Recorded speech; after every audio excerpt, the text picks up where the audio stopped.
Добро вечер, повторно од овој тип на отвореното студио, во кое вечерва веќе неколку пати го најавувам. Гости на еден телевизија е професорот и вице-премиер Кочо Ангјушев. Реакцијата и медиумска, а и на владата некако се совпаднаа. Имено вчера Германската комора, представниците на околу 200 германски компании во Македонија излегува со една невообичаена остра реторика и диагноза посветена на тестирањето на влијанието на владините мерки врз работењето на германските компании во Македонија со така наречен нула ефект. Тоа е поводот да почнеме, откако се очигледно дека на Илинденска се малку се вознемирија духовите, па Ангјушев мораше да има тет-а-тет средба со председателот на Германската комора. Што си кажавте и што примивте како негативната нарација? Пред се благодарам за поканата вечерва. Добро вечер за вашите ценети гледачи. Да, точно е. Вчера представникот на Германската стопанска комора одржа една пресконференција на која ќе ги соопшти резултатите од анкетата, така германски, директно, нели? И тоа е добро. Зошто? Затоа што тоа се за нас показатели, што треба да се менува. Јас реагирав, бидејќи бевме малце изненадени. Реагирав заедно со министрите од економските сектори, односно поточно со министерот за економија, за финансии, директорот на технолошко-индустријските развојни зони. Утрово имавме средба со господинот Патрик Мартенс, кој што е представник на Германската стопанска комора. И сакавме малце подлабоко да ги видиме анализите, бидејќи као и секоја анкета, знаете, може да изгледа бомбастично некоја бројка, и таа бројка беше дали сте потполно задоволни. Значи да, потполно задоволен не е никој. Мислам дека ни една македонска, па никој ни, како да кажеме, природно е да никој не е сосема задоволен, така да оттаму произлезе таа нула. Меѓутоа, кога видовме малце подлабински во анкетата, видовме дека тоа не е баш така и тој после тоа мислам го прокоментира тоа, денеска имавме една заедничка изјава. Например, таму има едни фини бројки, например, дека 76% од компаниите кои што се германски во нашата држава повторно би инвестирале во нашата држава. Тоа е добра бројка и добар процент. Понатаму има дека следната година, односно оваа 19-та година, 48% од компаниите очекуваат да го зголемат својот промет. 41% од компаниите очекуваат да го зголемат извозот и 39% од компаниите очекуваат понатаму да продолжат да вработуваат. И тоа се добри бројки, но она што се должи, да речеме, лошите некои параметри во таа анкета кои што постојат, и јас не сакам да ги, како да кажам, релативизирам. Не, апсолутно немам намера. Меѓутоа сакам да ги кажам онака како што се. Она што го кажа како негативни страни и забелешки беа пред се во делот на даночната политика. Се разбира, на никој стопанственик не му е пријатно зголемување на даноците, пред се нели во делот на данокот на персоналните даноци и зголемувањето на персоналните даноци при делење на добивките. И исто така, значи, имаат забелешки во делот на царинските тарифи, тие можеби се и делумно оправдани, бидејќи кај нас царинските тарифи се уште од времето на социјалистичка Македонија, кога ги штитиме одредени компании кои што веќе не постојат, и мислам дека тука има простор за размислување и за излегување во пресред. Но секако треба да се направи анализа која што ќе видиме, значи, дали ќе има некакви импликации врз буџетот, бидејќи од друга страна пак нормално и мора и буџетот да се полни, затоа што треба да се сервисираат потребите на граѓаните. Она што исклучително добро го прокоментира и се позитивни, тоа е спрема законот за финансиска поддршка, значи тие го поздравија бидејќи беа вклучени во неговото правење, као и сите останати комори. И тука таа транспарентност што имаме, еднаквост на компаниите, на домашните и на странските компании, оние поздравија, така да има простор каде да се подобрува климата, и јас не бегам од тоа апсолутно. Многу отворено ги кажувам, еве, параметрите и дискусиите кои што денеска беа кажани на тој состанок, меѓутоа дефинитивно мислам дека вчера малце бомбастично тоа одекна во медиумите, што е и добро, затоа што владата треба да трпи критики, но од друга страна кога ќе се навлезе малце подлабоко во таа анкета, и вие сите ја имате достапна веројатно, ќе ги видите овие бројки што веќе ги кажав. Господин Англишев, 48% очекуваат зголемување на прометот, ама 52% не очекуваат. 39% поголем извоз, ама 61% не очекуваат поголем извоз. А германските компании се 200, речиси, во сите зони, од Гринфилд до Браунфилд. Плюс Германија е наш најмоќен надворешно трговски партнер со над 3,7 или 3,5 милиарди вкупен 3,6 точно. 3,6. Вкупна размера. Тоа сепак е отрезнувачки за владата. Толку повеќе што сите помалку знаеме и насочуваме критика, доста е од преокупациите со преспа НАТО, а и вие научувате ќе се вратиме на економијата. Okay. Видете, значи, ајде да бидеме попрецизни. Точно е, како што вие кажавте, ако прометот го зголемат 48, логично е дека 52 точно нема да го зголемат.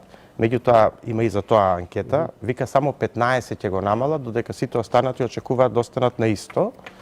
Кога викаме ќе го зголемат извозот 41%, само 7% ќе го намалат, другите остануваат на исто. А кога викаме 39% ќе продолжат да вработуваат, само 10% ќе намалат одреден број на работници. И тоа пред се заради тоа што не може да ги најдат, а не за тоа што сакаат да ги намалат. Така да видите, кога ќе ги земам бројките, се вкупно се добри. По мене, мислам. Она што вие го кажувате е апсолутно точно. Јас ќе ја проширам малце сликата на вашата дискусија и ќе кажам дека да, сите бевме некако премногу фокусирани и премногу беше јака темата за НАТО, промена на име, преспански договор, почеток на преговори со Европска унија и така натаму. И некако тоа беше медиумски многу експлоатирано, но тоа не значи дека во економијата не се сработи. Јас можам да ви кажам многу работи кои што се сработија и мислам дека граѓаните многу добро ги знаат, меѓутоа мислам дека медиумски не беа толку експлоатирани или можеби ние како влада недоволно пиаровски ги покривме у смисол да ги потенциравме, бидејќи сепак ова другава тема беше премногу јака, па поклопи се. И кратко ќе ви споменам. Значи се донесе овој закон за финансиска поддршка кој што даде резултат. Индустријското производство дефинитивно расте, значи минатата година имаме сериозен раст во индустријското производство. Оваа година јануар порасна 12% во споредба со јануар минатата, февруар денеска излегува резултатите 7,3% во споредба со минатата година.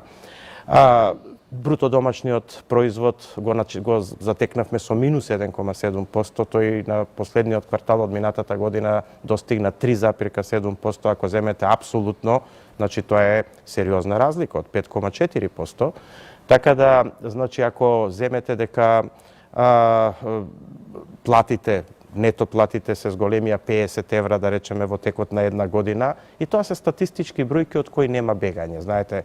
Но дали е тоа доволно е прашањето и дали е тоа доволната материализација на тоа што го очекуваа граѓаните, веројатно не. Затоа што вие со пораст на платите од 50 евра на годишно ниво, зборам за нето платата во државата, не е тоа што Македонија преку ноќ ќе направи Швајцарија. Но дефинитивно тоа е зголемување повеќе од 5, значи 6%, и тоа е сигурно повеќе него што беше инфлацијата минатата година, па значи се зголемува стандардот. Факт е дека платите растат, факт е дека невработеноста се намалува, факт е дека падна невработеноста од тоа што мислиме дека се луѓе во државата, а тоа е големо прашање, ќе ни го покаже пописот дали е тоа така. Имаме 19,4% невработеност и можеме и за невработеноста покасно да малце поконкретно дискутираме. И она што е најважно и мене најмногу ме охрабрува, тоа е дека практично директните странски инвестиции минатата година 2018 достигнаа 624 милиона евра и тие 624 милиона евра се дупло повеќе од најдобрата година у последните 8-9 години, а воедно се 240% повеќе од просекот од тие 8 години. За таа структура на странските инвеститори. Да. Колку сето тоа има финансиски придобивки врзано за дивидендите, распределбата, колку се реално тие инвестиции во производство, во нови линии технолошки, нови работни места и така натаму. Видите, се реални, И јас ќе кажам зошто се реални. Прво еве, ако сакате да го споредуваме и тоа, можеме да го споредуваме со претходните години. Јас обично ги памтам бројките, но за да бидам прецизен земав некои табели со мене. Викаме 2018 година 624 милиона евра, од кои 405 милиона евра во категоријата сопственички капитал и реинвестирана добивка. Значи, видете, вика и сопственички капитал. Знаете, ако се чита половина информацијата, тогаш е тоа дезинформација. Јас за тоа сакам информациите целосно да ги читам. Кога викаме сопственички капитал, тоа е и капиталот кој што го носат сопствениците за да формираат фирми во нашата држава. И тоа оваа година било 405 милиона. Јас ќе кажам еден пример само. Па Фени е само 100 милиона евра. Значи, само Фени донесоа 79 милиона евра кои што ги исплатија доверители банки и нормално плюс оперативен капитал за да може да работат, само тоа е 100 милиона евра. Да не заборавиме дека 19 фабрики се градат моментално во технолошко-индустријските развојни зони и уште 30 на надвор од нив. Сето тоа се директни странски инвестиции. Или ако сакаме да бидеме уште попрецизни, па еве да видиме истата таа категорија. Ако у оваа категорија сопственички капитал и реинвестирана добивка, оваа година се 405 милиона од 624, во 2017 биле 218 од 181, значи повеќе од колку што било вкупното. Значи, во 2016 година биле 293 од 338, 86% биле. Во 2015 година биле 77 од 216. Еве и уназад ќе ги видиме годиниве. Да речеме, има една позитивна конотација, тоа дека што се реинвестира добивката, јакне тоа значи довербата кон внатрешните механизми на економија и безбедност. Видите, ние секогаш мораме да зборуваме со ист именител, ако сакаме математички, нели, да прецизно ги дефинираме појавите. Значи, јас само ги ставам на ист именител, онака како што биле мерени минатите години, ги мериме и сега. Нема причина зошто да ги мериме поинаку, бидејќи тоа е таа методологија која што ја има Народната банка, која што уствари ги вади овие податоци, така да нема сомнеш, без разлика кој колку сака да ги релативизира тие бројки, тие не се релативизираат, тие се апсолутни бројки и точни бројки, како што јас немам намера тоа што е лошо да го лакирам, како што вие рековте, и да го разубавувам, да речеме, за јавноста, не го кажувам отворено. Има работи кои што треба се подобрат, има пропусти, но тоа што е добро, па од друга страна немаме потреба ние као општество да го кажуваме дека е лошо. Тоа е добро и тоа е факт. И јас сум среќен со тоа, очекувам оваа година таа бројка да биде уште поголема. Она што е многу важно, тоа е над 6% од бруто домашниот производ во државата. Тоа значи све што е над 5% од бруто домашниот производ на државата како директна странска инвестиција е здраво за државата. Но видете, господине Чомовски, што е многу битно? Многу е битно бројките кои што ние ги кажуваме на што се темелат. Ако земеме дека овие бројки кои што ние ги зборуваме како пораст на бруто домашен производ од 3,7% у последниот квартал е без партиципација на државата, со лоши капитални реализации на капитални инвестиции од државата, тоа значи дека тој бруто домашен производ е генериран од реалниот сектор, од приватниот сектор. И мене тоа многу ме радува. Видете, тоа ме радува повеќе отколку да имаме раст од 5,5%, ама во тој раст државата 5% да учествува. Бидејќи тој раст е нездрав. Ние таков раст можевме да генерираме претходно и ако се направи анализа во претходните години кои што исто така се скромни по раст, да речеме последните 10 години ако ги земете во просек се околу 3%, нема тука некои големи растови просечно, но ако видите колкава е учеството на државата во тој раст со задолжување од 3 милиарди евра, значи, тогаш ќе сватите дека реалниот раст бил 0,5%. Сега тој реален раст е 3,7%. Знаете зошто? Затоа што едно е вие да растете во последните 5 години и при тоа да се задолжите 3 милиарди евра, лесно се расте со задолжување од 3 милиарди евра. Ама прашање у кои проекти тоа ќе го употребите, дали се тие физибилни, и сега да не спомињаме у што беше употребено и дека не се физибилни, а друго е да го остварите тој раст без задолжување. Или вака најпластично да објаснам за пошироката јавност, не е исто ако во вашата фамилија земете кредит од 200.000 евра и правите активности, градите куќа, купуете мебел и јас сега да ве стигнам вас во истата активност, ама да не земам никаков кредит. И да бараме да постигнеме исти ефекти во економијата. Видете, ние ги постигнавме тие ефекти без земање кредити. И тоа е многу важно да го потенцираме. Тоа значи дека тоа го направи реалната економија и кога, видите, економијата е еден логичен механизам. Јас како човек инженер некако ги гледам работите како математички модели и видите, точно се совпаѓа со овие 624 милиона евра што влегле. Тие го субституирале зимањето на кредитите. Практично тие се тие кои што, а тие се во реалниот сектор, го направиле бруто домашниот производ. И тоа е доброто. И тоа е здраво на долг рок, без разлика кој ќе биде влада, ние сите сме менливи. Значи, тој кој што седнал на место на јавна функција, еве јас во случајов на заменичкото премиерско место за економија, ако мисли дека ќе остане долго, јас лично и не се ни посакувам такво нешто, заради тоа што не е така едноставно и лесно баш. Собранието... Така да, само да завршам, ние мора да поставиме модел кој што на долг рок ќе дава резултат. Тоа е управо тој модел. Добро. За некои работи можеме да проблематизираме со дискусија, но задолжувањето, меѓу другото, трга и во перцепцијата дека се вложуваат во инфраструктурни објекти. Така. Германците, меѓу другото, и на тоа ни забележува дека бавно се реализираат дел од капиталните инвестиции. Во јануари 4,7 милиона, во февруари одвај 3,2 милиона одветените над 250 од буџетот, а кај се другите 300-500 милиона врзани за крупните, круцијалните патни правци. Јас имам просто прашање. Што тоа чекаме? На почетокот од април да ни почне градежната сезона. Што тоа чекаме за да го ефектуираме патот кон Миладиновци кој е готов и да не го замајуваме народот? Нема тука многу безбедносни точки ова.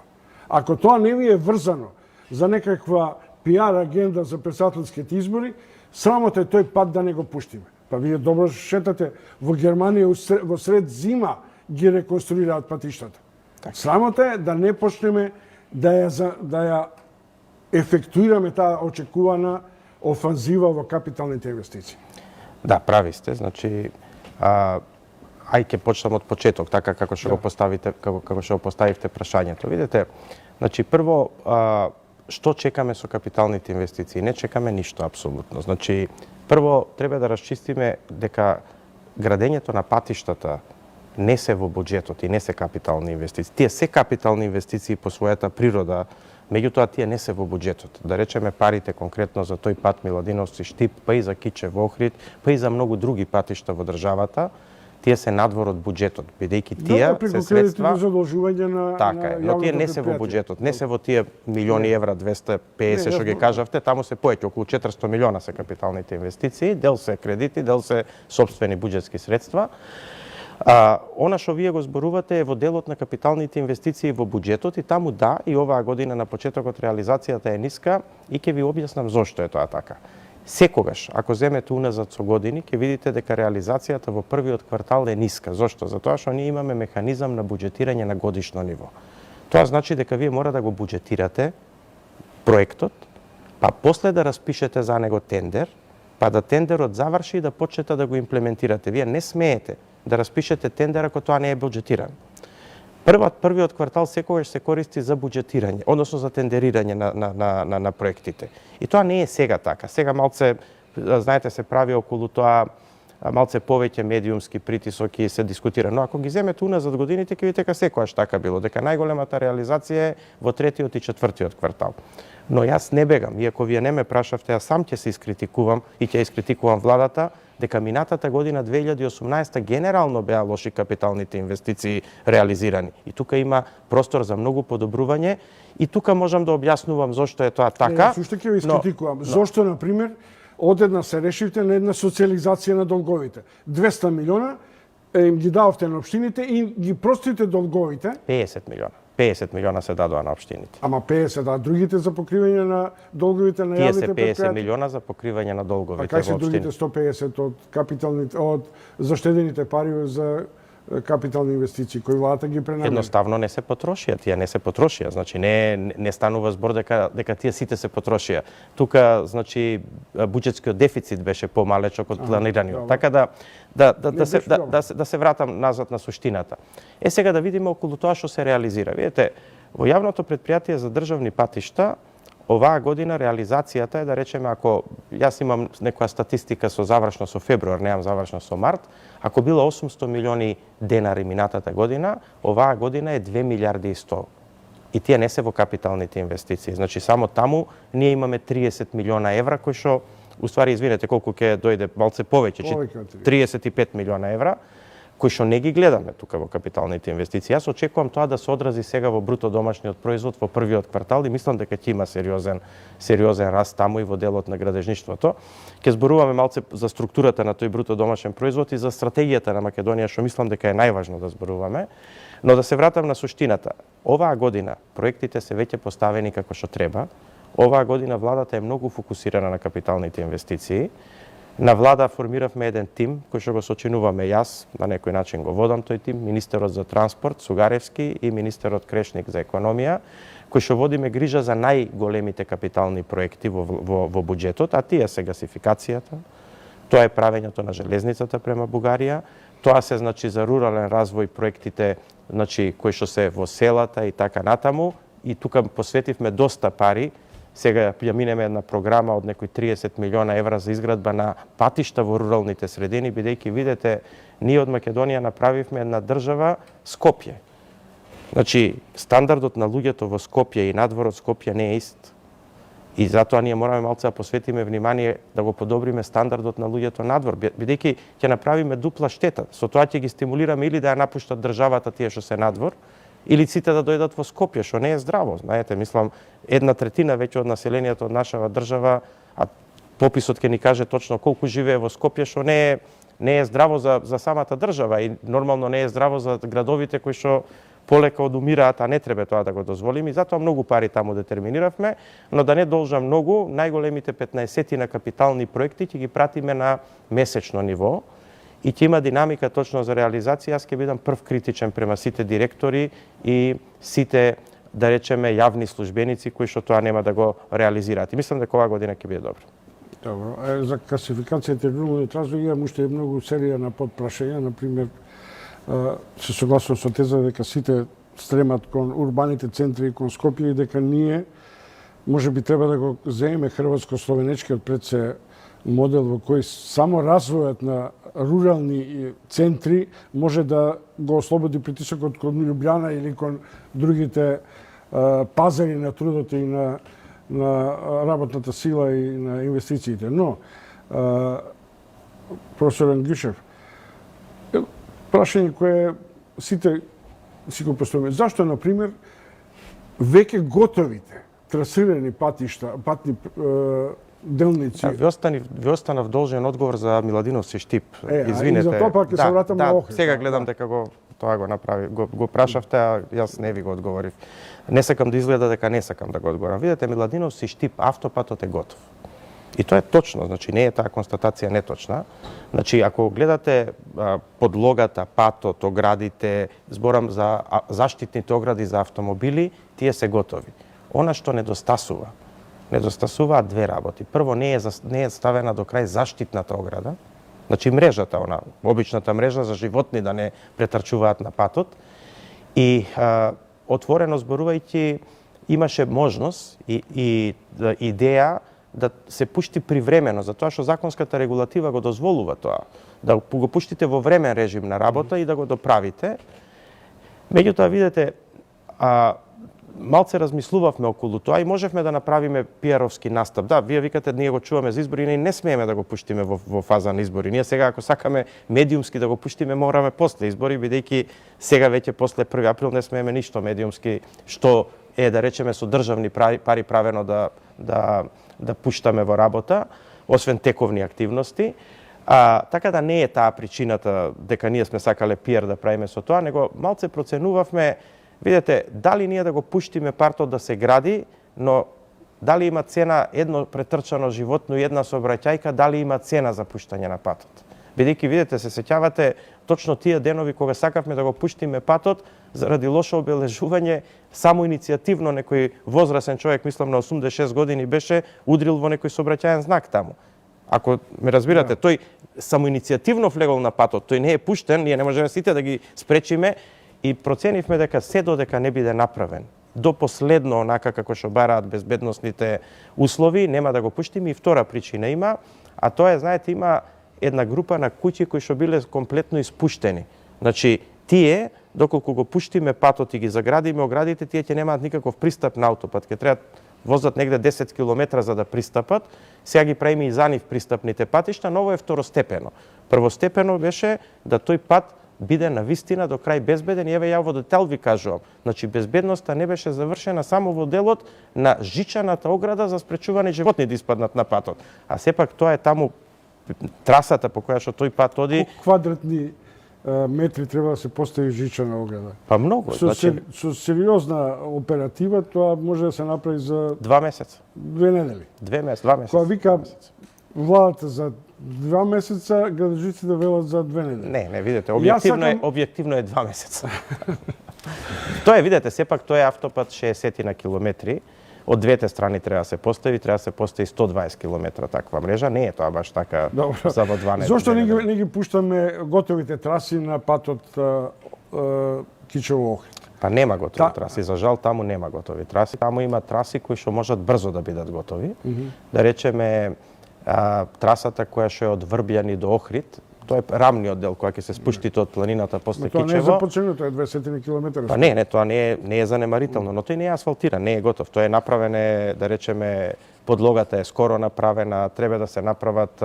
Постои ли таму градежна оператива откако се завршите формално правно? Видете, значи таму градежна оператива сега интензивно не работи. Причината е заради тоа што чекаме Ексим банка кинеска која што е финансирана тој кредит на тој проект, значи со кредит од Ексим банка, да го продолжи важењето на кредитот. Тој кредит престана да важи на 15 јануари, извинете.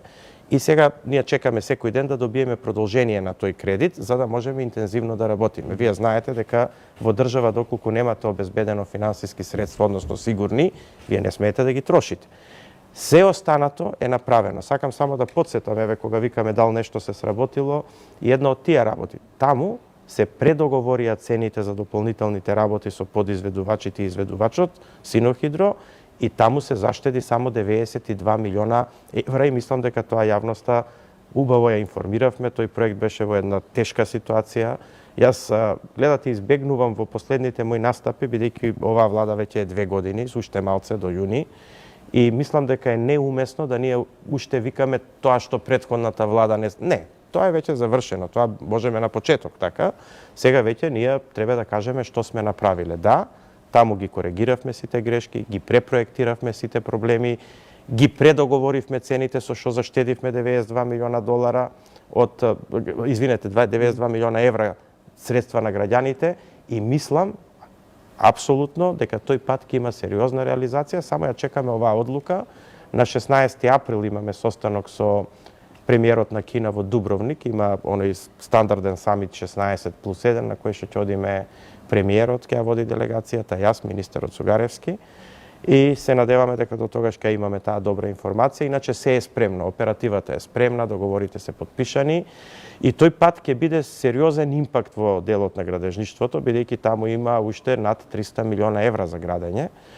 Сега, но не се стои на другите места, секаде низ Македонија во моментов се гради. Јас можам да ви кажам, и може тие што одат низ државата да го тоа видат, дека се гради моментално интензивно Штип Радовиш, се гради интензивно Штип Кочани, се гради градско Дреново према Прилеп, се гради, ова зборам за експресни патишта се гради во моментот, значи, делницата од излезот на аутопатот од кај Куманово према Крива Паланка. Сето тоа ќе бидат експресни патишта.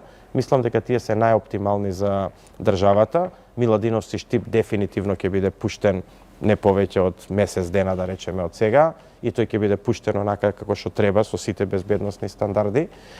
Така да, она дека има, или кратко да ви кажам, најкратко, во моментот, само во патишта, во Република Северна Македонија има отворени проекти за милиарда евра. 86 пата се за рехабилитација и се рехабилитираат у моментот, така да ќе имаме една сериозна градежна офензива. Она што јас во една прилика го изговорив дека ќе нема слободна градежна машина, тоа и навистина ќе се случи во пролетните месеци. И тоа е, нели, вака многу лесно да се каже, но еве ќе дојдат и тие, па ќе го видиме. Има парадокс. Да. Нема да има слободни градежни машини, ама нема да имаме ни слободни градежни работници. Тоа е така. Тоа станува многу дефицитарно во економските и во политичките и во социјалните услови на Македонија. Ние се доведуваме пред сериозни искушенија за квалитетот на нашата работна сила, за низината вештина, стручност и така натаму. И парадоксот е што или прашањето е дали имаме права слика на какви предизвици со какви предизвици ќе се соочиме со отворената конкуренција на европскиот пазар на работна сила. Услови која Германија бара по милион работници и стручни и квалификувани и така натаму. Видете, значи мислам дека ние треба еднаш јасно да ја кажеме сликата на невработеноста во нашата држава. Јас лично сум убеден дека во следниот период во нашата држава нема да биде проблем нити пристапот до средства, затоа што еве и ние како држава одвојуваме се повеќе средства за развој на економијата. Нели 19 странски директни, 250 македонски компании, сите тие го прават овој индустријски раст што сега го гледаме. Нема да биде проблем нити пристапот на компаниите до средства во банките, бидејќи банките пливаат во ликвидност. Во моментов во државава, не можам точно да кажам бројката, но над 400-500 милиона евра банките имаат непласирани ликвидни средства. Нема да биде проблем нити во делот на помошта од европските фондови, заради тоа што према нив ќе имаме се повеќе и повеќе пристап како ќе се приближуваме. Но проблем во нашата држава ќе биде обезбедувањето на работна сила. И ние мораме јасно да ја кажеме состојбата во нашата држава. Значи, моменталната стапка на невработеност викаме е 19,4%. Али тоа во бројки е 185.000 лица. Но тоа што е трагично, тие 185.000 лица, активни баратели на работа се 105.000 лица. Тие кои што редовно се пријавуваат на секои 6 месеци во Агенцијата за вработување. Другите и не знаеме дали се во државата, можда и не се повеќе. Значи 105.000 лица се активни баратели. Но што е проблем? Над 50 години од тие 105.000 лица се 42%. Значи над 45 од тие 1000 лица се над 50 години. Тие луѓе или останале некаде технолошки вишок па не можат да се снајдат, или се некакви мајстори во делот на сивата економија па не се пријавуваат, односно се пријавуваат као невработени, а тие нешто работат. И тука мислам дека има многу простор да се подобри ситуацијата. Но што е многу битно, најмногу невработени, активни баратели на работа се без образование или со основно образование, 50%. Што значи 50.000 луѓе од овие 105.000 се или без образование или само со основно образование. Со средно образование се 25,6%. И тоа е структурата. Сега кога ќе се направи една анализа, а ние со помош на USAID и ја направивме таа анализа, правена анализа само на 3140 компании. Сите тие се над 7 вработени. Од тие 3140 компании, 1883 кажуваат дека треба оваа година да запослат луѓе. Или кога ќе го соберете колку тие би запослиле, тие бараат да запоснат 18.463 вработени. Значи тие бараат у моментот или имаат план во 2019 година да побараат и да запослат 18.463 вработени. Но внимавајте, тие не можат да ги најдат во овие 105.000 вработени такви какви што им требат. Сега има едно прашање кое... Ќе дојдеме до тоа, само дозволете ми да завршам. Мислам дека е многу важна оваа анализа. Многу е важно за сите да не отрезни, да знаеме до кое дередже сме се дотерале како држава. Што е многу битно? Многу битно е што е тоа што недостасува.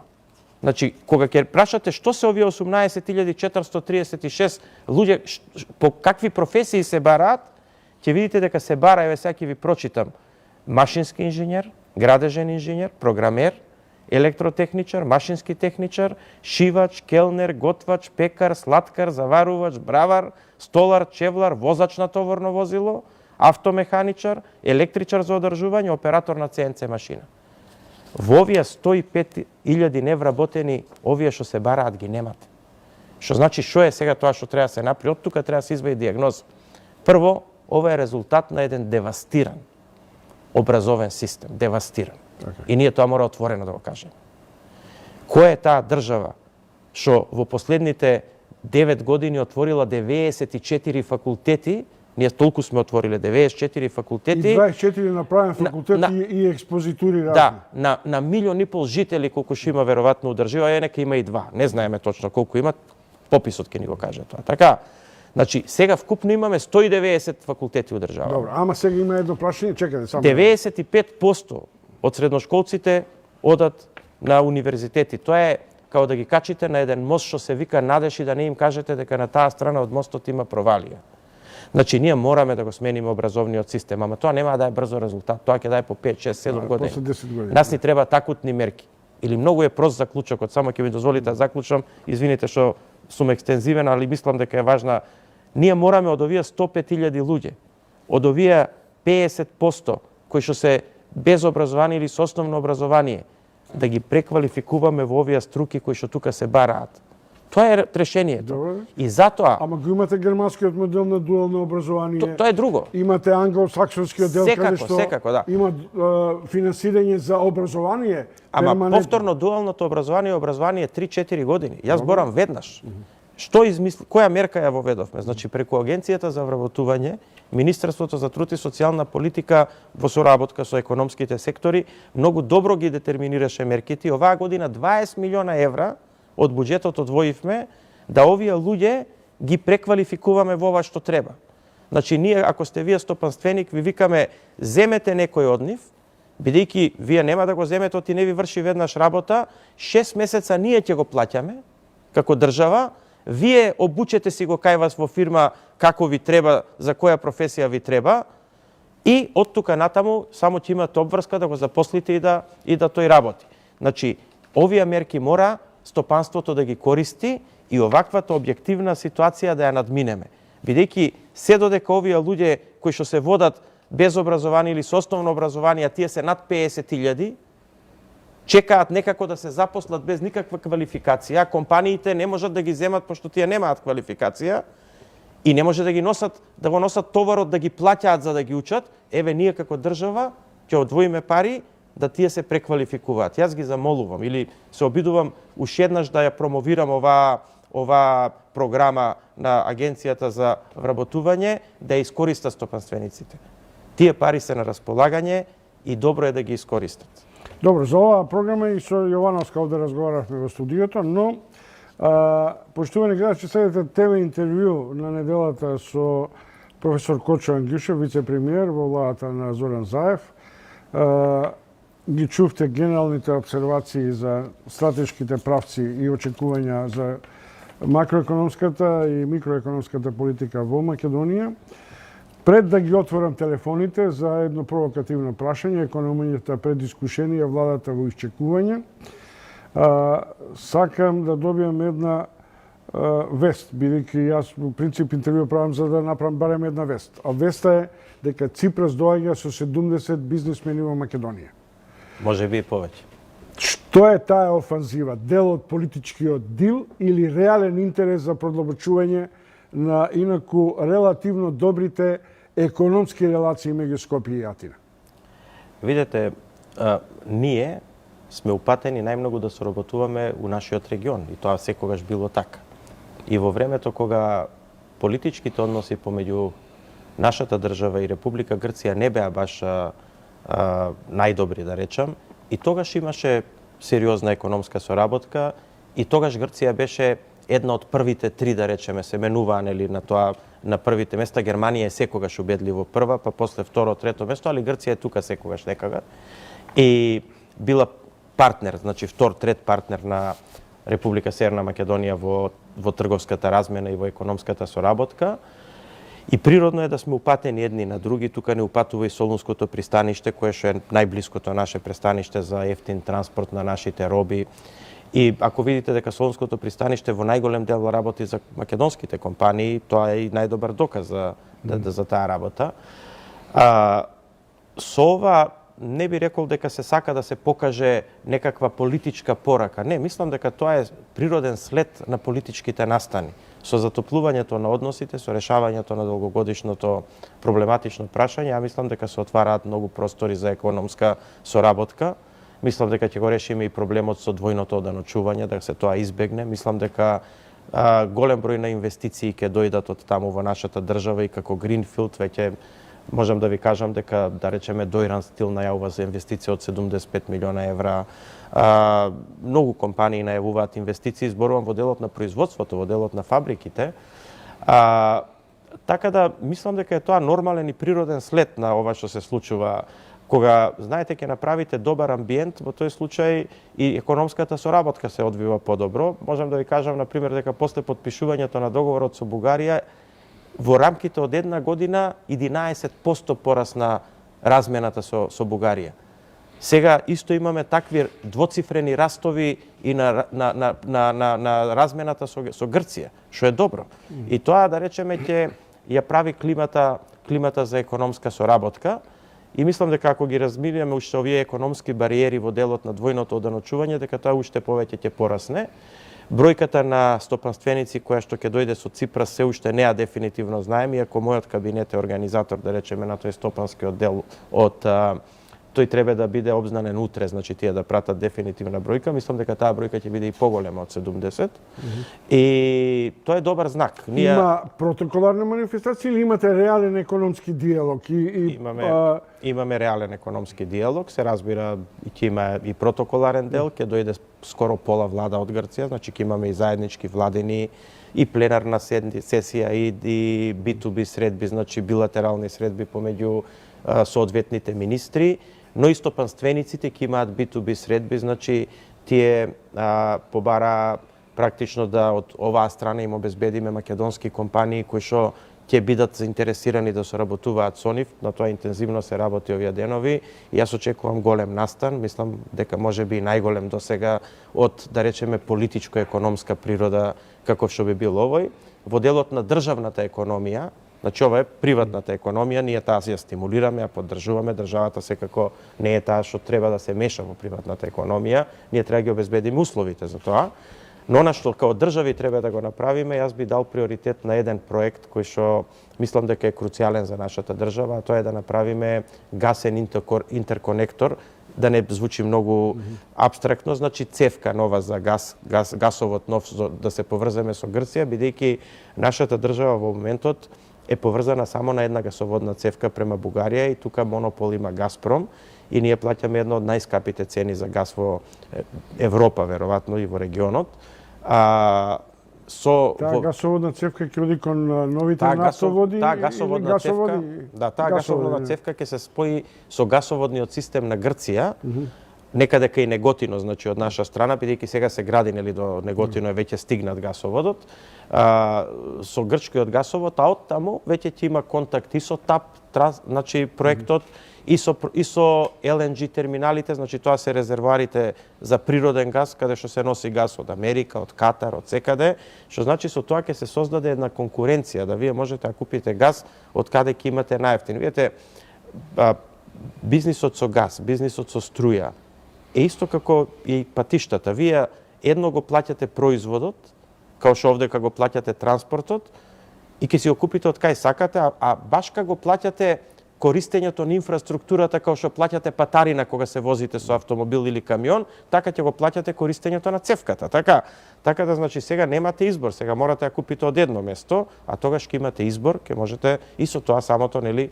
конкуренцијата ќе се... Мислам дека е тоа приоритетниот проект кој што го имаме со Република Грција во моментов и кој што ќе биде на бенефит и нивни, затоа што тие ќе наплаќаат транзит за тој газ кај нас, а и за нас. А имајќи ја малце повеќе геостратешката положба и геостратешката позиција моментално или ситуација, би рекол, подобро во регионот, имајќи во предвид дека односите помеѓу Србија и Косово не се баш најдобри, можеби тие во иднина јас би сакал да станат подобри, но моментот се такви какви што се. И имајќи во предвид дека Албанија и Црна Гора немаат гасоводна мрежа и структура, тогаш најприродно е да Косово се снабди со газ преку Македонија. И тоа е интерес на Македонија, да пуштиме гасовод према Косово, бидејќи во тој момент Македонија ќе стане транзитна земја и ќе наплаќа нели за гасот кој што ќе оди во Косово, така да мислам дека тие два проекта према Косово и према Грција во делот на гасоводот, паралелно со градењето на гасоводната мрежа во Македонија, се многу битни. Значи, не ме прашувам за тоа кој стана доминантен во комунувањето со струја, бидејќи знам дека греганите тоа ќе ме прашат најмногу. Да, не е проблем. Поштувани гледачи, не ме прашувам, се разбира, за пакетот социјални прашања, највисока плата, најниска плата и така натаму. Оставам значаен корпус на прашања за вас и вашите интереси. Од овој момент телефоните ви се вклучени. Професор Кочо Ангјушев, вице-премиерот, ви стои на располагање и јас само ќе го допрашувам. Се разбира, оставам на вас и на провокацијата, ај со грците ќе ги средуваме односите, ама со железничката пруга со Бугарија, предполагам, во наредните 10 години Белким ќе се возиме на воз или евентуално со некој дрон можеби ќе се превезуваме. Добро вечер за првиот гледач.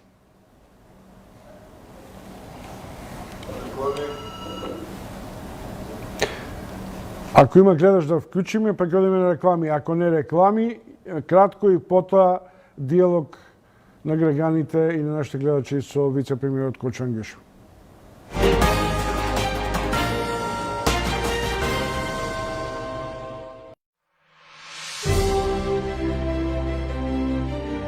Среќен роден ден, 1 ТВ.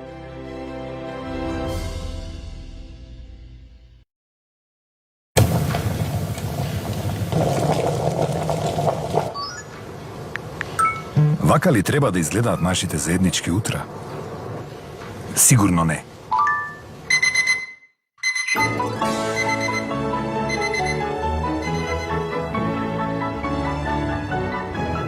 Ова семејство знае дека може да биде многу позабавно.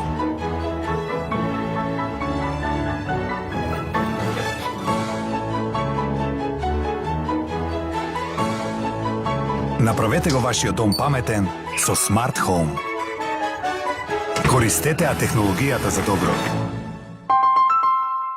Дали доволно се грижите за вашите очи? Надворешните фактори и секојдневното оптеретување на очите влијаат на нивното здравје. Зачувајте го вашиот вид со новиот производ Прокулин Плюс. Додаток во исхраната кој ви нуди заштита со ДХА, глутеин, зеаксантин, како и витамини и минерали потребни за одржување на нормален вид.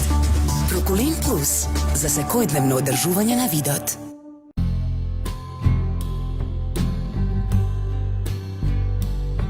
За вашето осигурување не размислувате често, но секој ден живеете со спокојот што ви го дава. Осигурете ги вашето здравје, домот и автомобилот и заштедете до 40% со новиот пакет Триглав Комплет Плюс. Триглав осигурување. Сите ваши сметки и плаќања на едно место и со еден допир. Бесплатно мобилно банкарство. Евростандард банка. Секогаш на дланка. Послужете го вашиот омилен пијалок во кристалните чаши од познатиот бренд Bohemia Crystal со новата Купон Плюс акција на Tinex. Совршен спој на софистициран дизајн, елегантен и модерен изглед и врвен квалитет. Изработени од високо квалитетно кристално стакло со висок сјај, издржливо на гребнатини и термички шокови за долготрајно користење и лесна употреба. Од 7 февруари до 25 април соберете 10 купони и со соодветна доплата одберете го вашиот совршен сет на чаши кои ќе го истакнат вкусот на секој пијалок. На здравје, ваш Tinex.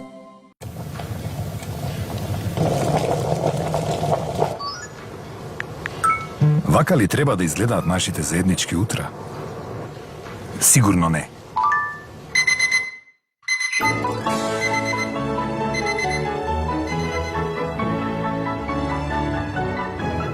Ова семејство знае дека може да биде многу позабавно.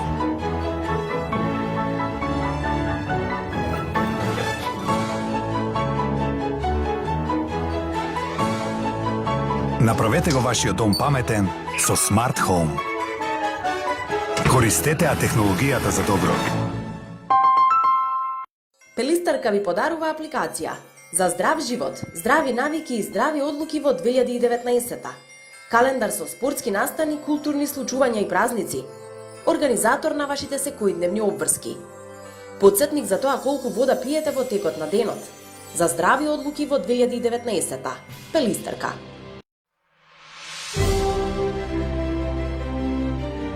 Среќен роден ден, 1 ТВ.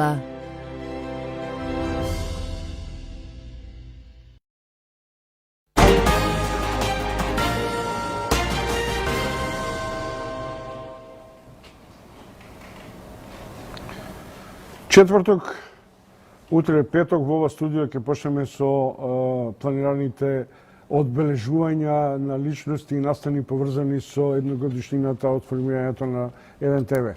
Вечерва и натаму го држиме жарот на граѓанскиот форум со оваа динамика која е воспоставив, а тоа е да имате собеседника од оваа страна. Ваш соговорник е професор Кочо Ангишев, вице-премиер за економски прашања. Ви дадов му дадов многу повеќе шанса да говори, за да може вас да ве анимираме. Добро вечер за следниот гледач, за првиот гледач. Добро вечер. Повелете. Се слушаме, така? Да. Поздрав до емисијата, до гостинот, убава тема, најболната тема у нашето државиче. Вака, пошто многу ја обожавам бројки, може да кажам едно мое согледување. Последниве 12 години, негде во Македонија, млади кои што завршиле средно образование или факултет, не е битно, како популација се движи околу 25 до 30 илјади години, што значи негде околу 300 до 400 илјади нови вработувања. Би требало да има за тие луѓе. Ако се толку малце, значи 100 илјади, другите нормално се во странство. Или оние 100 илјади што беа запуслени во администрација, а додека во реалниот сектор многу малци. Реалниот сектор, како сектор, не може да функционира со личен доход од 12.000 денара. А да биде, знаеме сите дека носителот на средствата, парите и економијата во државата е реалниот сектор. За еден човек за да се прехрани сам за себе, му треба 10 до 12.000 денара месечно. Како да очекуваме ние да сакаат да работат во реалниот сектор? Нема шанси. Теоријата е потоп, у старт. А не да стварат фамилија и така натаму. По некои мои сознанија, помали, не мора да е најточно, минималецот во развиениот свет негде од прилика е квадрат стан. Како? Квадрат стан. А квадрат стан, добро. Така. Е минималец. Што значи тоа? Ако сакаат тие млади луѓе, нели, за да живеат, да ствараат фамилија, па сигурно би требало да имаат шанси некако да створат фамилијата. Како ќе ја створат со 12-18 илјади плата? А на сето тој нема ни работа. И од таа причина нормално е, а за овие 30 години најубаво помина администрацијата, најбезволно. Сите од реалниот сектор знаеме се што доживеа, многу во овој изминат период, така да нормално е бегањето на младите, сите сакаат нормален подобар живот. Толку од мене има и други работи што Чекај, само не момент, ве молам, бидете љубезни. Сакам вакви соговорници кои имаат екзактност. Прво, ако вие велите 1 квадратен метар стамбен просечна плата, ако е во Македонија околу 600-700 евра, зборам генерално, не во Скопје 1200, тоа е прилично голема просечна плата во Македонија, наспроти, например, во Германија, каде што е 2000 евра. Не е тоа баш најсолвентно, но друго ми е... Не, ќе ви кажам со пример. Минималецот во Малта е 900 евра, само, извинете, минималецот во Малта е 900 евра, квадрат стане 900 евра.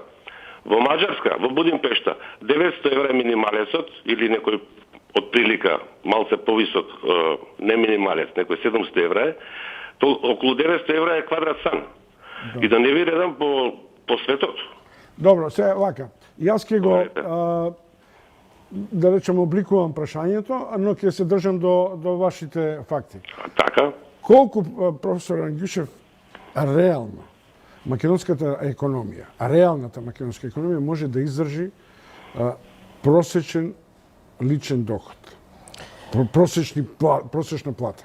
Видете, значи, пред се поздрав за гледачот, прашањето е многу добро и интересно. Јас ќе го раслојам во два дела.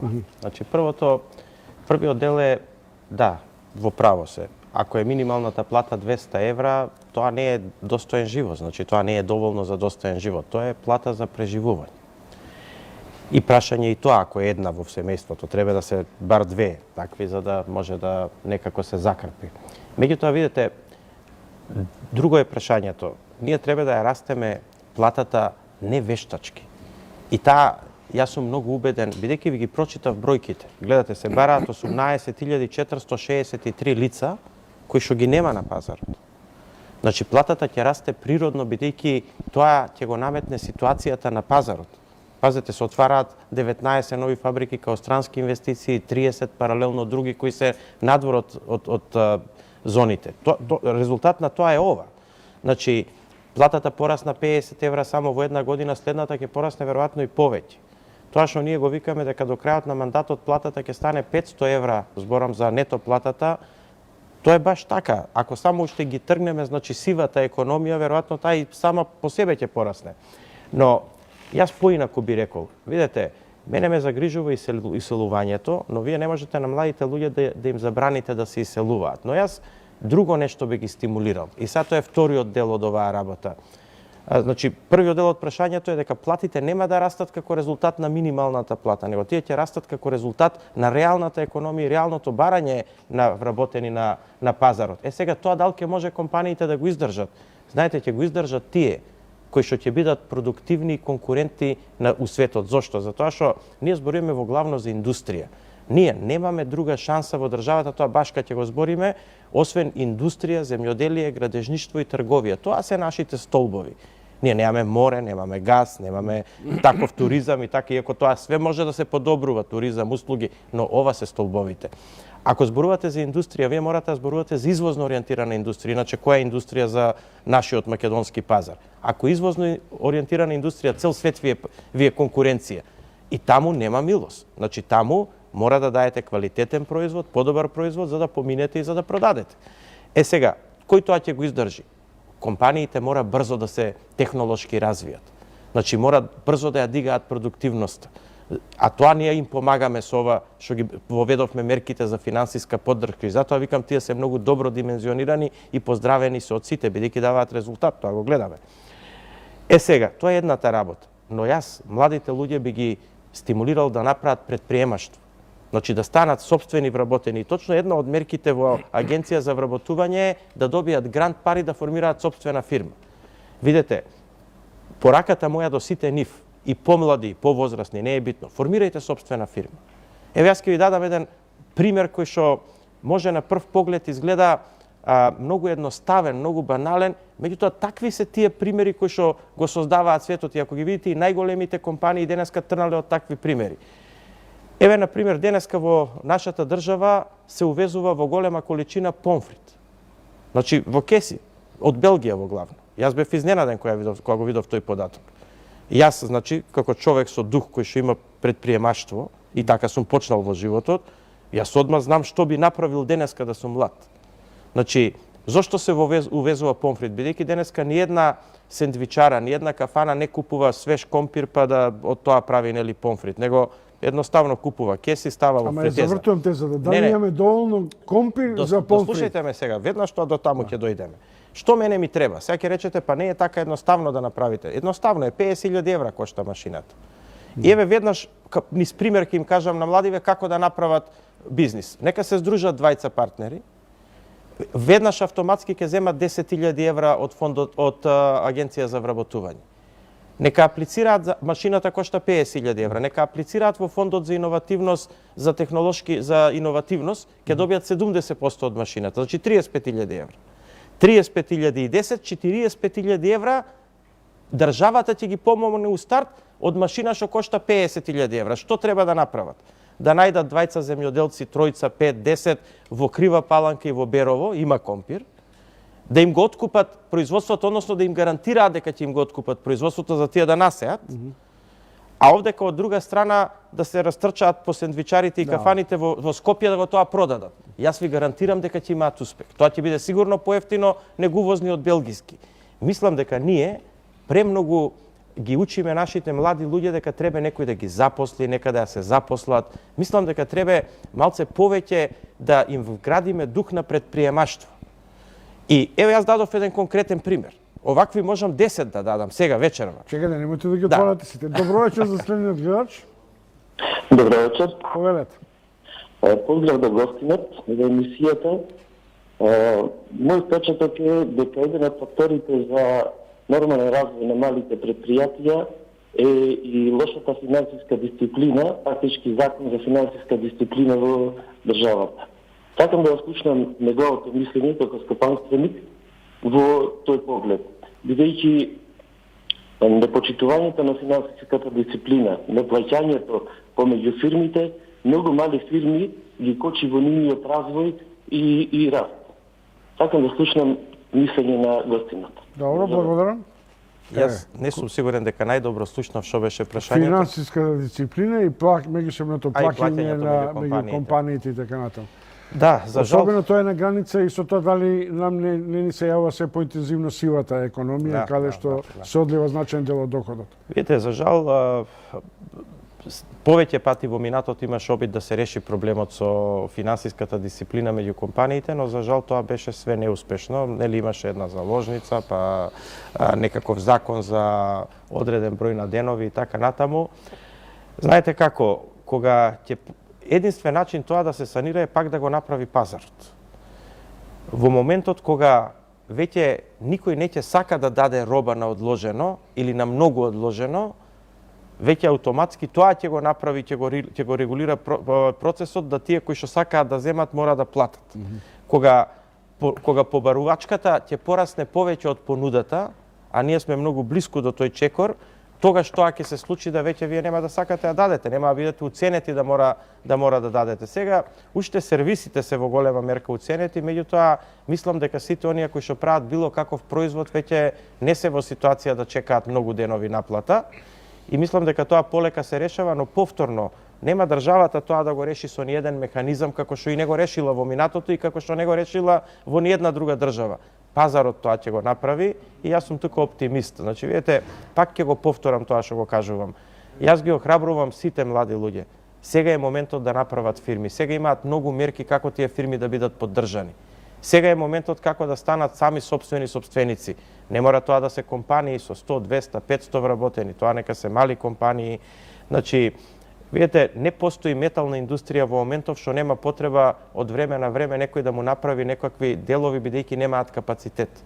Машинска обработка, дополнителна обработка, значи тој што е во металната струга со неколку машини може да направи еден погон да дава услуги и такви многу и постојат во државава. Тоа се, така да речеме, на ланците на снабдување, бидејќи после некој дел од нив ќе успее да станат големи со тек на време, меѓутоа некои ќе останат во тоа ниво, али добро ќе живеат. Така да финансиската дисциплина ќе го реши пазарот, ете тоа е кратко. Добро вечер, следниот гледач.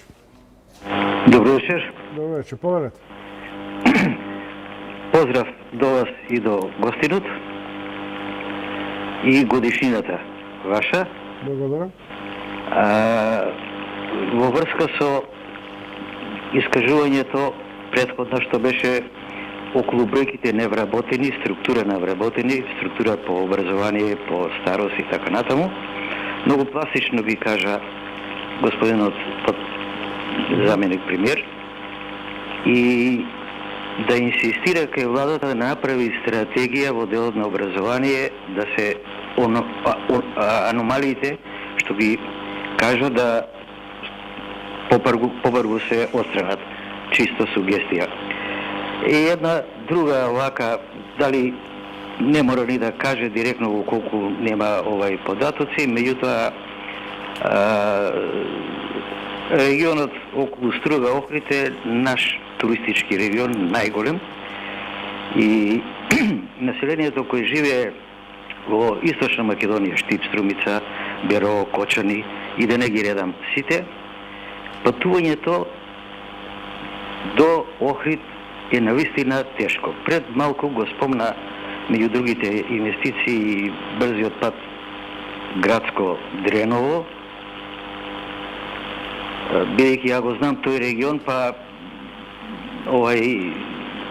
ценам дека е тоа многу добра работа, меѓутоа дали размислувале за обиколницата околу Ресен, од ѓавото кон Ресен, обиколницата, и што стана на времето на велико почна да се гради автопат, не брз пат, всушност од Штип кога си иде пред Велес на неколку километра, езерото Отовица, па за Прилеп. Добро, ама мислам, ако почнеме вака, ќе ми треба треба да одговара, минути и минути за... Не мора да одговара, меѓутоа, моје мислење е, малку се разбирам од овие работи, мислам дека комуникацијата кон нашиот Охридско-Струшки регион е многу тешка и чисто како размислување не мора да одговори ако нема податоци во моментот, премиерот. Добро, ви благодарам многу и љубезни се што давате простор дури поинако да ви одговориме. Еве, јас ќе одговорам многу директно, ги имам податоците. Значи, практично од Источна Македонија, користејќи го патот Миладиновци Штип и користејќи го Кичево Охрита и до Гости Врнели имаме добар автопат, мислам дека тоа ќе се скрати ако се сака да се оди од таа страна, а додека од другата страна повторно доколку се испадне на Велес па до по автопат до Градско и од тука значи ќе има експресен пат до Прилеп, до Битола исто така експресен пат, ќе остане потегот помеѓу Битола и Охрид. За сега во моментов нема пат, нема проект за това, нити за обиколница околу Ресен, но тоа е следна фаза што треба да се направи, е ставена во програмата за следно проектирање.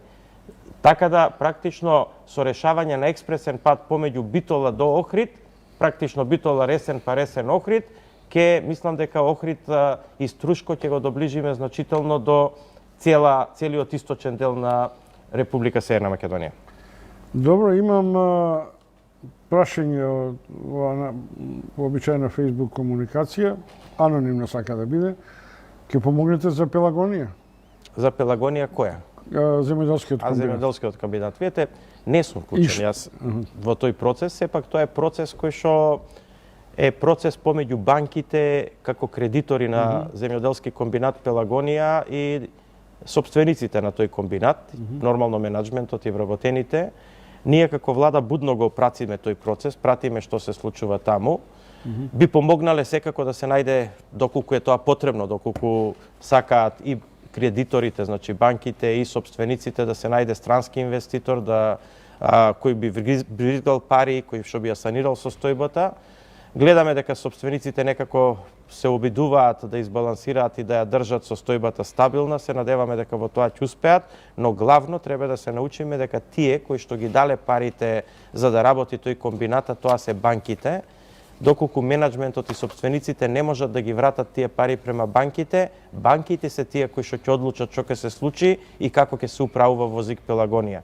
Ние како држава можеме да направиме, да овозможиме и да дадеме поволности на секој кој што ќе сака да ја санира состојбата, а дека државата ќе ја санира состојбата со пари или било на кој друг начин, ние нити позиција имаме тоа да го направиме, нити па е здраво за економијата државата да се меша во тоа. Тука има еден деликатен процес на поврзувањето на земјоделскиот комбинат со банката, со Битолската банка. Мислите на Стопанска банка Битола? Да, тие се сопственици истовремено на Стопанска банка Битола, колку сум ја информиран од гувернерката на Народната банка, се интересиравме. Пласманите кои што Стопанска банка Битола ги има директно дадено во групата на компании, не само во земјоделскиот комбинат Пелагонија, него во групата на компании, е во рамките на дозволеното, значи до 10% од активата на банката, така да тука не гледам загрозеност во моментов на ниедна банка поради земјоделскиот комбинат Пелагонија. Прашање е банките како тоа ќе се одрази на нивната профитабилност, меѓутоа дека ќе се загрози било која банка, а со самото тоа и штедни влогови на граѓаните, јас таква опасност во моментот не гледам. Добро вечер, следниот гледач. 22:15, имаме уште 15-20 минути. Добро вечер. Повелете. Ало? Да, повелете. Во програма сум? Да, по програма сте. Сакам професорот да го прашам. Да, имам конкретно некои прашања околу ова, да не се распленуваме од темата, ali тоа што оваа емисија повеќе за проблемите што ви кажах Германската стопанска комора. Дали прв пат реагира Германската стопанска комора во времето од кога се на власт СДС и коалицијата, и колку фирми германски има влезено во Македонија во овој период? Добро, благодарам.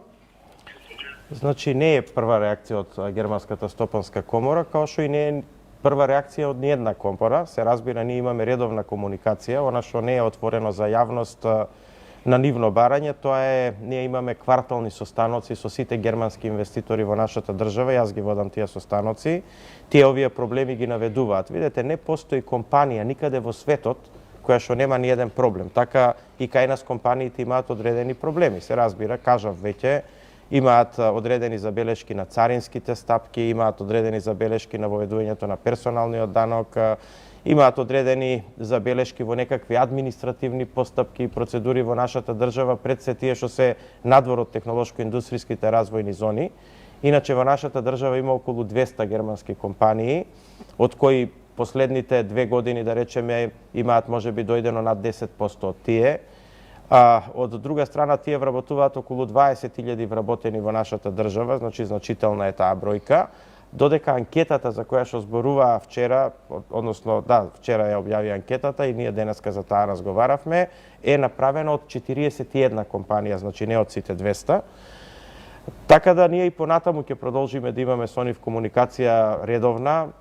Чак што више на следниот состанок се договоривме да присуствуваат сите министри од економскиот сектор, премиерот да присуствува, да видиме све што е можно да се реши, да исто така го решиме. Меѓутоа, нормално и природно е и секаде во светот е така, секоја компанија во своето работење да има дневно оперативни проблеми, се разбира некои од нив се од административен карактер, тие ги поставуваат пред владата и ние се обидуваме да ги решиме и видете, повторно ќе кажам, процентот од 76% од нив дека повторно би инвестирале во Македонија, кажува дека тие се генерално задоволни, но дали има некои работи кои што дневно им тежат и дневно административно би можеле да се подобрат, тоа е тоа што они викаат дека секогаш има нешто што би можело да се подобри. Добро вечер, следниот гледач. Добро вечер. Поверете. Поздрав до вас, господине Чомовски, господин Анджушев. Вака спомнавте претходно дека пазарот едноставно ќе ги регулира односите помеѓу плаќањата и други.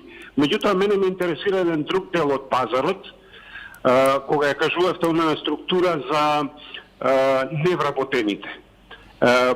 Приметуваме, барем според вашите кажувања, дека за многу струки фали кадар. Зошто тука пазарот не функционира? Ако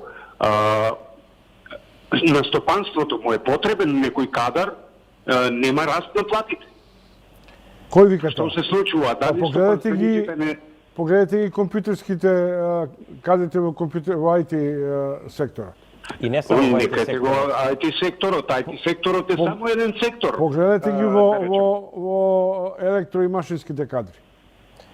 Еве, а што да правиме со текстилните вработени, кои што до вчера текстилниот кластер се бунеше дека не може да издржи со тие плати да ова, а пак нема вработени, а не сака да ги качува платите.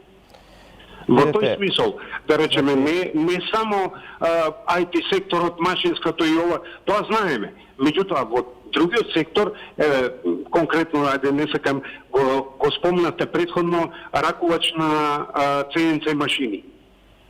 Не сакам да именувам сега, нема работници, секој 2-3 месеца минува кадар, меѓутоа плата не зголемува. Значи, добро, благодарам. Доколку завршите да не ве прекинувам, видете зошто не функционира пазарот во делот на стварањето на кадри, заради тоа што не може ни една компанија да стане училиште. Затоа не функционира. Тука мора секако државата да помогне ако сакаме тоа да биде организирано. И тоа е точно дуалното образование кое што точно Германската стопанска комора го воведе на нивна иницијатива со помош на државата и на компаниите експериментално во Кавадарци и Охрид, а сега ќе го прошириме по повеќе градови и ќе стане и државна политика. Но морам јас да објаснам што значи дуалното образование. Дуалното образование не е тоа дека ќе одат вработени учениците на пракса. Тоа е еден цел систем кој што функционира во Германија и во Австрија. Прво е систем во делот на филтрирање на одењето према универзитетите. Значи, вие, ако не сте добар ученик, не можете да одите таму на универзитет. Кај нас 95% од средношколците одат на универзитети и мислам дека тоа не е здраво за едно општество.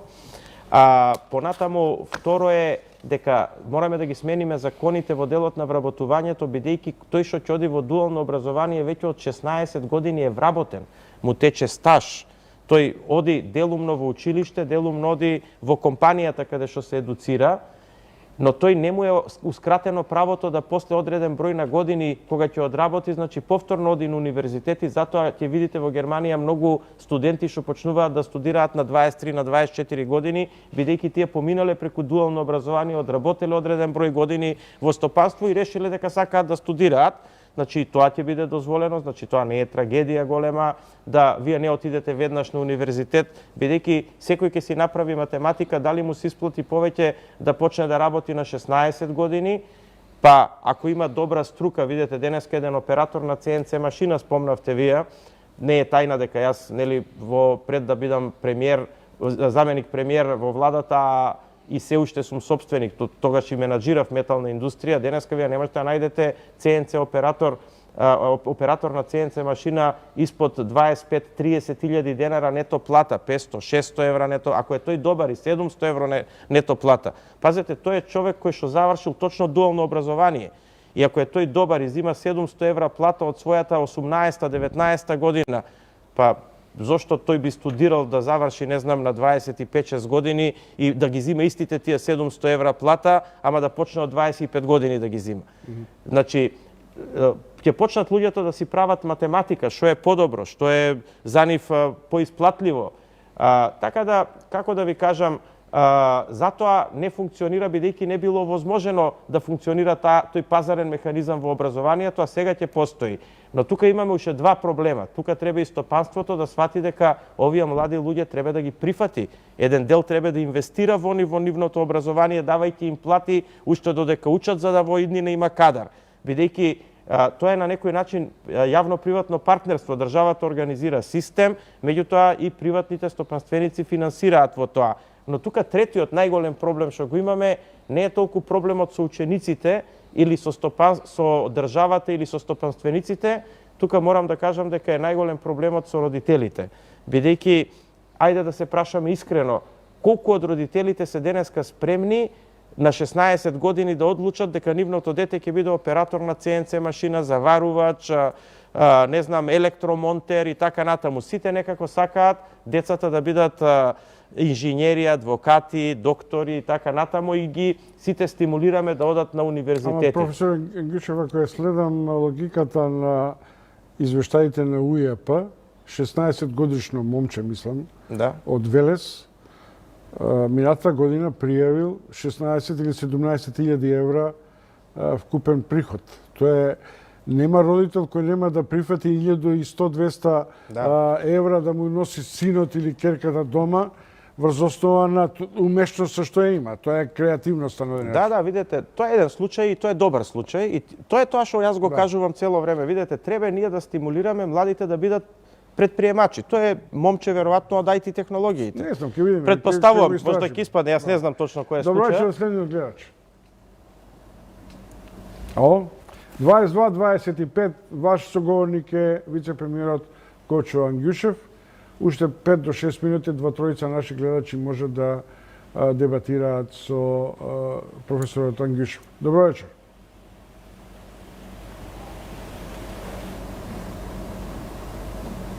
Добро, дека уште некој не се одважи.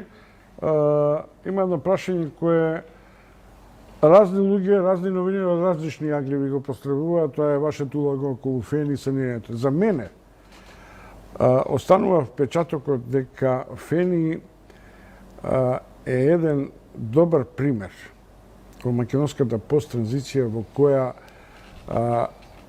стечајот не беше за да се ликвидира компаниите, туку да се обноват капацитетите. Во меѓувреме, што направивме со законските измени во оваа област, кој би требало оваа логика да ја маргинализира? Видете, јас сум многу среќен поради Фени. Значи, Фени не го спаси само владата, Фени го спаси институциите во државата, што мислам дека си одработеа работата честно. Знаете, на крај добро кога ќе се заврши една сторија, ова е, мислам, најдобрата завршена сторија. Сите останаа на работа, компанијата продолжи да работи, просечната плата таму е 30.000 денара сега, се донесоа над 100 милиона евра капитал за да тоа може да функционира и да работи.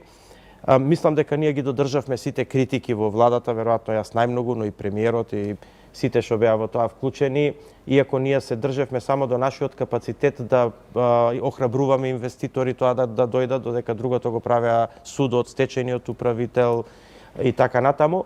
Значи, знаете, добро е што сето тоа така се заврши и ќе ги заборавиме веројатно оние вознемирувања во јавноста. Се сеќавате, имаше една господја од Бугарија која што се приклучуваше па викаше дека треба Фени да и се даде неизе со огромен дисконт на банките и така натаму. И тогаш тие моменти не беа баш пријатни, знаете, јас трпев доста критики во тој момент, иако знаев што правам цело време и знаев како тоа треба да се заврши и мислам дека е тоа еден добар пример. Видите, се направија повеќе успеси. Фени е еден од тие успеси. Да подсетам само дека, еве, пак спомнавме Кичево, Охрид пат од 92 милиона евра. Законот за енергетика се донесе кај што се отвори простор за обновливи извори на енергија. Сега еве 62 мегавати фотоволтаици. Да не споменам дека ефтината тарифа ја вративме. Последно, кое што многу бледо помина по јавноста, се реши оној проблем на нопасаран на граѓаните кои што беа исклучени од парно, а плаќаа парно. И тоа се реши, ама видите, некако нема баш некако одзив тоа во јавноста. Повеќе негативните информации се информации, ама добро, треба да се навикнеме на тоа. Демократско општество е, слобода е. Јас тоа, гледате, го прифаќам нормално, но мислам дека и треба некој пат да ги кажеме и добрите работи. Добро, апсолутно. Ако не ви дав простор да ги кажете, јазик што би рекли старите. Така, да. Добро вечер за следниот гледач. Добро. Добро вечер. Добро вечер, поведете. Жарко Талевски од Прилеп се јавува. Поздрав до емисијата. Ќе го прашам господин вице-премиер, што... Повелете? Што се случува со Еврокомпозит? Јас сум бивши вработен во Еврокомпозит, заминав технолошки вишак и уште не лажа со отпремнинава. На 8 Добро, Еврокомпозит. И вистина значи, тоа е... благодарам за прашањето. Наша комплексна... Така е, да. Виде, благодарам за прашањето. Она што треба да знае јавноста дека проблемот Еврокомпозит е многу години уназад. Тоа е едно предпријатие кое што функционира за мене на нејасен начин. Значи, пазете, тоа е со блокирана сметка Еврокомпозит веќе 5-6 години, 7, не знам колку години. И сега тие работат преку композитна опрема, а композитна опрема е формирана од друго предпријатие кое што се вика Металски завод Тито специјални возила, а тоа предпријатие е во стечај. А меѓу композитна опрема и Еврокомпозит нема никаква сопственичка поврзаност и тоа е еден раритетен пример кој што јас сум го видел у мојот живот, иако имам некои 25 години искуство у стопанство. Кога го видов у влада, јас се чудев како тоа функционира, ама ете некако функционирало надвор од сите, да речеме, логики и стандарди. Да не должам многу, состојбата Еврокомпозит е следната. Компанијата има 5 милиона евра долгови. Компанијата моментално, согласно проценките на Републички завод за судски вештачења или Завод за судски вештачења, како се вика, има негативен капитал од 1 милион евра. Што значи, денеска ако сакате на некого да му го дадете во таа состојба, треба му даете 1 милион евра да го земе. Така да нема друг начин, освен да се примени методологијата на Фени во тој дел, а тоа е да се влезе во еден стечај со реструктурирање во моментот кога ќе имаме сериозен инвеститор. За среќа сега имаме сериозен инвеститор. Јас барав да има неколку, сега има 2, кои што ќе ги надпреваруваме малце да видиме кој ќе даде подобри услови. Но мене не ми е битно тоа толку, али прв услов ќе биде, нели, мора да се надмири хипотекарниот доверител, Стопанска банка прво, после секако за останатите плати и отпремнини на вработените, тие се приоритетни, ќе се надмират, но јас зборувам како да се подмири одреден добар процент од заостанатите плати на вработените. Значи, таму има заостанати плати со години, не е тоа 3 плати, значи, трите последни плати 100% да се подмират, а сите останати плати да се подмират во некој процент и тоа ќе биде некаков приоритет во таа работа. И тоа е, значи, приоритетот да се тој проблем да се заврши и сме пред решавање, тоа брзо ќе биде. Кога викам брзо, зборувам за месец дена, месец и пол дена од сега, бидејќи веќе тоа веќе спремно, да речеме, како пакет, но од друга страна е многу поважно што ќе се случува со таа фабрика во иднина. Јас повеќе сакам да видам, значи, програмата за реорганизација и гаранции дека таа ќе се спроведе и дека таму ќе има иднина. За среќа има инвеститор, јас не би можел името да го кажам у моментот за тоа што не е добро додека тој сам тоа не го направи. Значи, кој што сака да воспостави нов производствен процес таму, да донесе опрема, да произведува малце посериозни производи во делот на наменската индустрија, странски е инвеститорот. Така да тој е во таа област, покажа, значи, солидни, како да кажам, биланси и солидни референци во таа област. Се гледа дека има договори во тој свет, значи мора да биде тоа некој човек кој што се занимава со таа проблематика, односно компанија. Така да јас сум оптимист. Еве, прв пат ја споделувам оваа информација со јавноста. Го поздравувам господинот. Сакам да им посакам дека да, во најдобар дел, она што им се должи како плати, тие ќе бидат подмирени. Значи, за последните 3 плати од преминините 100%, а за останати плати во еден добар процент тие ќе се подмират. 22-32, мислам дека е редно да го ослободиме професорот Ангјушев на денот кој му почнал. Колку сат уште станувате рано сабајле? Па да, станувам околу 6, тоа е праксата. Но не сега само, така уназад. Вчера кога ви звонев бевте до доста вечерта, рековте дека сте на работа. Се надевам дека дел од заинтересираните наши гледачи во рамките на овој граѓански форум добија прашања, оние што сакаат на нашиот Facebook профил, на мојот Facebook профил и воопшто на нашата адреса, можете да пратите прашања, јас ќе му ги препратам, па ќе видиме кабинетот, може би ќе ви дистрибуира попрецизни одговори. Јас гарантирам дека на сите прашања ќе одговориме промптно. Дали има последниот, за да кажем добра ноќ? Дали има уште некој гледач? Ало? Добро вечер и добра ноќ. Повелете. Добро вечер. Да. Јас сум родител на машински инженер, што заврши кај Ангјушев. Ме слушате? Да, повелете. Да, ме слушаме. Така и вака можам да кажам. Детето заврши прошлата година. Благодарение на Мицковски, кој го држеше 8 месеци да му подпише за да може да положи кај него, па ете положи. И после тоа, сето завршување, му дадоа договор на дело од 8.000 денари и отиде за Малта. Во Малта после 3 дена, само што отиде на Малта, додека аплицираше во Playmobil, го примија детело и има 2100 евра плата, еве сега ми се јавува година дена. За тоа дете нити некој се прашал, нити се интересира додека, нити се води дали завршил. Такви се многу случаи, сакам да кажам, што отидоа да нити се јавило некој од министерство, нити се јавило некој од вработување да праша децава кај се. Тие година дена работат некаде, никој не прашал кај се машински инженер завршил, некој вложил пари во него. Сега, за да не должам и ќе кажам уште нешто. Имам речи го СНА, завршена правни факултет со ова. 5 години ја држат во Шпарка банка како на договор на дело. Како да кажеме ние на децава да се вратат назад во Македонија и дека Македонија ќе им понуди нешто ново? Како да им кажеме на тоа, кога секојдневно комуницираат и кога секојдневно пак се доаѓаме до истите случаи. Договор на дело со машински инженер со 8.000 денари овдека не седи. не седи ни со 30.000 денари, а не со 8.000 денари да му дава фирма. Тоа ми е образложувањето и револтиран сум, иритиран сум затоа што ги губиме децата. Едното отиде, вториот е во IT сектор и тој е на размислување за оди затоа што жена му работи 5 години со договор на дело. Има проблеми со наплата со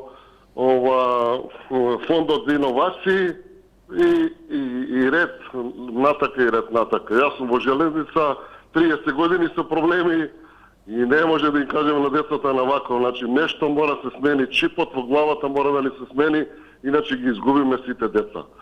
Толку од мене и поздрав. Ако не размислуваме на другачи начин, на ваков начин, не ги враќаме децата ние назад. Во железница распишаме конкурс, 120 дена одговор на кој е примен, кој не е примен. Па за 120 дена 4 месеца изгубени на децата драгоцено време. Значи 3 конкурси да испрати документи, година дена треба да чека одговор. Па кај го има тоа? За 3 дена е отиден во Малта и после третиот ден вика работам на машина за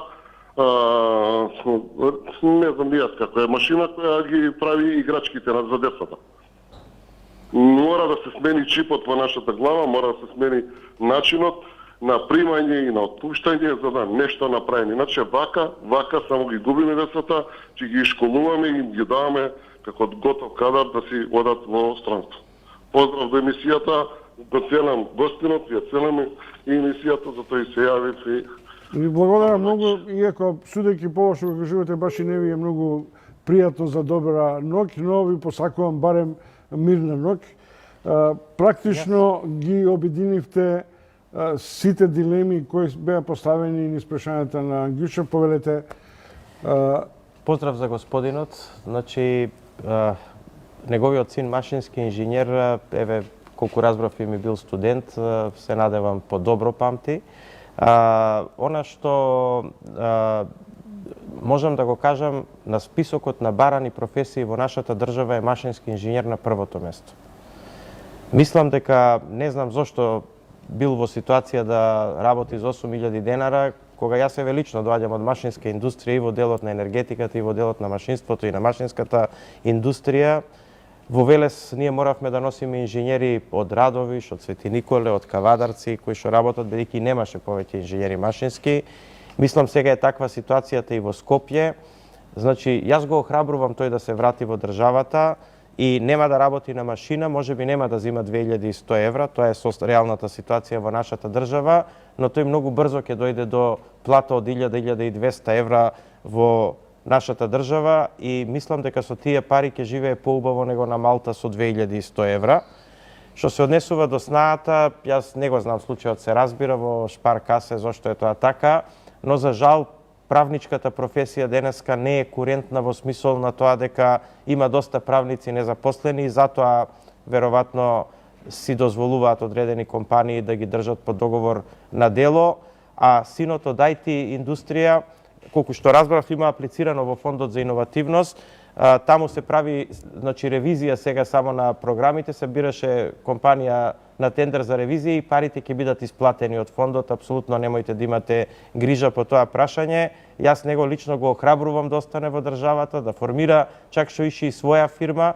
Мислам дека за IT технологиите неќе има подобро место од нашата држава со оглед на тоа дека ќе сепак мораме да признаеме дека точно платите кај нас не се можда така високи како во Западна Европа, но јас сум живеел таму бидејќи сум престојувал и за докторски студии и како визитинг професор, а и работам еве 20 години со сите држави во Европа, сепак и животниот стандард таму е повисок и трошоците на живот се повисоки и јас сум убеден дека со плата од 4 или 5000 евра во Германија и необезбедено стамбено прашање и плата од 1000 до 1500 евра во Македонија во моментот се живее подобро.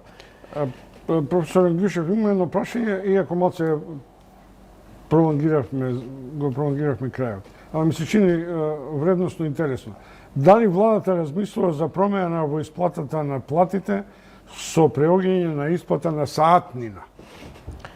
Видете, исплатата на саатнина не е непозната во компаниите. Значи, има многу компании кои што исплаќаат сатнина и точно се знае сатнината. Тие на крај точно се дефинирани како бруто плата према државата, но сатнината е нешто што функционира низ државава по реалното стопанство. Ние во законот го немаме ставено како критериум дека треба да има сатнина. Може да се размисли во тој правец, има модели такви низ светот. Кај нас функционира концептот на бруто плата. Добро. Поштовани гледачи, тоа беше за вас. Во нашето студио професорот Кочан Гишев, вице-премиер за економски прашања. Ви благодарам уште еднаш што беште трпеливи и што одговаравте 90, речиси 100 минути на моите интересите на нашите гледачи. Пријатна вечер, тоа беше се во отвореното студио. Следуваат минутите за завршните информации и прегледот на настаните. Се гледаме утре со Јадранка Костова, која е домаќин на стартот на програмското одбележување на почетокот на една телевизија со утрешниот ден, практично првиот роден ден. Јас упорно тврдам дека наредната декада ќе биде декада обележена со овој наш медиум и како филозофија и како некакви програмски цели и приоритети. Пријатно вечер и благодарам што дошли. И благодарам и вас на честа што ме поканивте.